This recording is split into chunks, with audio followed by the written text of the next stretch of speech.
ما من وراء المتبرجة رجل أبدا، كلا والله، ما من وراء المتبرجة رجل أبدا. سمى النبي صلى الله عليه وسلم أولياء أمور المتبرجات بأشباه الرجال في حديث عظيم عجيب رواه الإمام أحمد من حديث عبد الله بن عمرو بن العاص، وهو حديث صحيح الإسناد، وهو من دلائل نبوته صلى الله عليه وسلم. قال: سيكون في آخر أمتي أشباه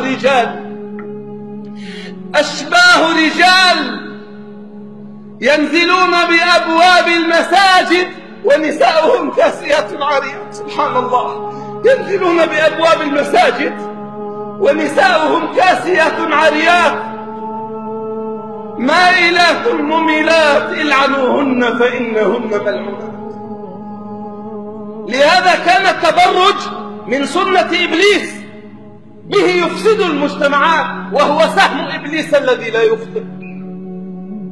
فوسوس لهما الشيطان ليبدي لهما ما وري عنهما من سوآتهما. هذا هو عمل الشيطان.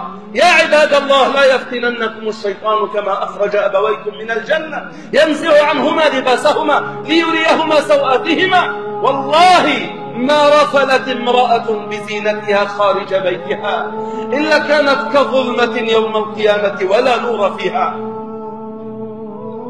لا تسأل يا رعاك الله عن امرأة مستورة في بيتها ولها زوج ينفق عليها، ذهبت فاستعطرت وتزينت وتبرجت وخرجت تمشي في بيوت المسلمين في شوارع المسلمين. لا تسأل عنها كم هتكت من حجاب بينها وبين الله. إنهن المنافقات. في حديث أبي أذينة الصدفي رضي الله عنه قال: أخبرنا النبي صلى الله عليه وسلم عن خير النساء وعن شر النساء. خير نسائكم الودود الولود المواتية المواسية التي إن أغضبها زوجها قالت: لا أذوق غمضا حتى ترضى. وشر نسائكم المتبرجات المتخيلات وهن المنافقات، لا يدخل الجنة منهن إلا كمثل الغراب الأعصم.